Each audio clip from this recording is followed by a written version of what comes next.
প্রিয় দর্শক আসসালামু আলাইকুম।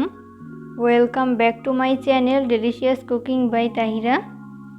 পোয়া পিঠা, তেলের পিঠা অথবা ভাজা পিঠা, অনেক নামেই এই পিঠাটিকে ডাকা হয়ে থাকে।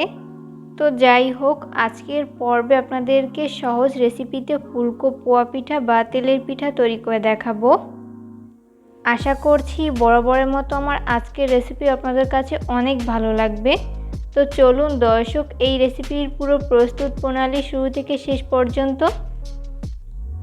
পোয়া পিঠা তৈরি করার জন্য প্রথমে একটা পারফেক্ট ব্যাটার তৈরি করে নিতে হবে। ওই জন্য এখানে একটা বোল নিয়েছি। এরপর এই বোলের মধ্যে ব্যবহার করব মেজারমেন্ট কাপের 2 কাপ পরিমাণ ভেজা চালের গুঁড়া। চেষ্টা করবেন ভেজা চালের গুঁড়া ব্যবহার করতে। এরপর ব্যবহার করব প্রায় 1.5 কাপ পরিমাণ খেজুর গুড়। চাইলে আখের গুড় কিংবা চিনিও ব্যবহার করতে পারেন।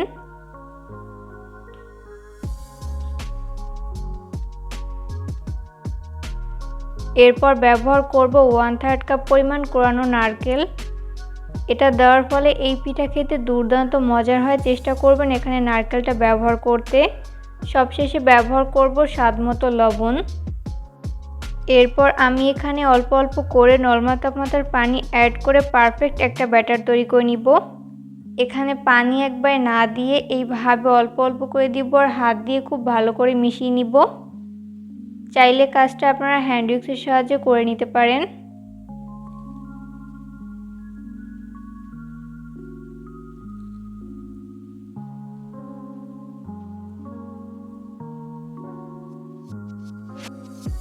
এই উপকরণগুলোকে খুব ভালো করে মিশিয়ে নেওয়ার পর ব্যবহার করব 1/3 কাপ পরিমাণ ময়দা। চাইলে ময়দার পরিবর্তে আটাও ব্যবহার করতে পারেন।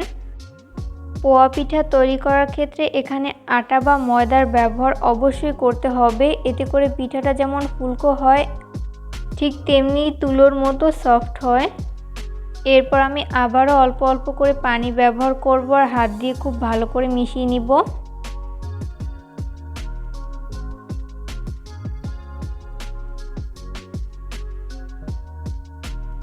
এই মিশ্রণটি মাখাতে আমার 1 কাপ আরও 1/4 কাপের মতো পানি লেগেছে। আপনাদের কম বা বেশি লাগতে পারে।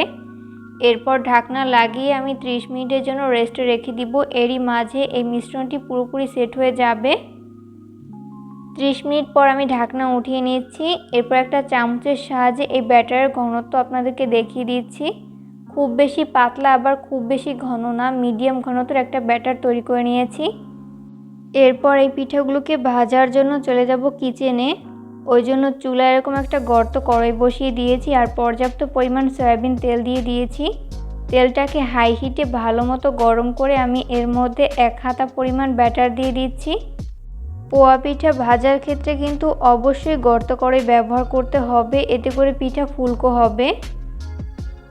এরপর চুলার আঁচ হাই ফ্লেমে রেখে এই পিঠাটিকে ভেজে নিতে হবে।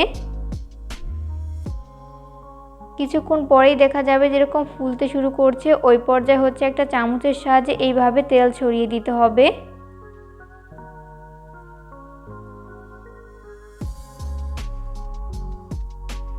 যখন এক পাশ ভালো মতো ভেজে নেওয়া হবে, ওই পর্যায়ে উল্টে দিব অপর পাশটি ভেজে নেওয়ার জন্য। উল্টে পাল্টে এই পিঠাটিকে ভাজতে আমার 30 সেকেন্ডের মতো সময় লেগেছে। আপনাদের কম বা বেশি লাগতে পারে।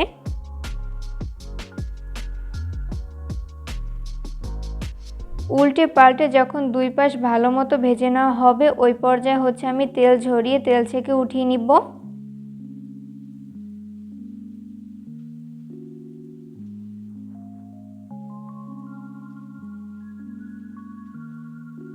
আপনাদের বোঝার সুবিধার্থে আমি আরও একটি পিঠা ভেজে দেখিয়ে দিচ্ছি। খুব সহজেই আপনারা ঘরে থাকা উপকরণ দিয়ে এই পিঠাটি তৈরি করে পরিবারের সবাইকে তাক লাগিয়ে দিতে পারেন। আর তৈরি করার প্রসেসও কিন্তু খুবই ইজি।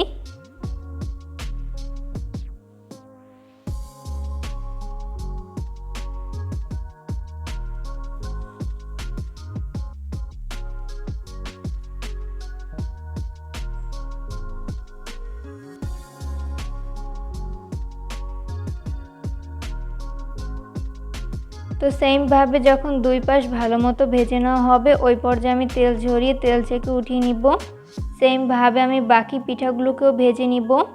এই পর্যায়ে আমার সবগুলো পিঠা ভেজে উঠিয়ে নেওয়া হয়েছে। আমি এগুলোকে একটা প্লেটে তুলে নিয়েছি। চেষ্টা করেছি রেসিপিটি সহজভাবে শেয়ার করতে। আশা করছি বরাবরের মতো আমার আজকের রেসিপি আপনাদের কাছে অনেক ভালো লেগেছে। রেসিপি ফলো করে কিন্তু অবশ্যই বাসায় ট্রাই করবেন। দেখবেন পরিবারের ছোট থেকে বড় সবাই অনেক বেশি পছন্দ করবে আর অনেক মজা করে খাবে।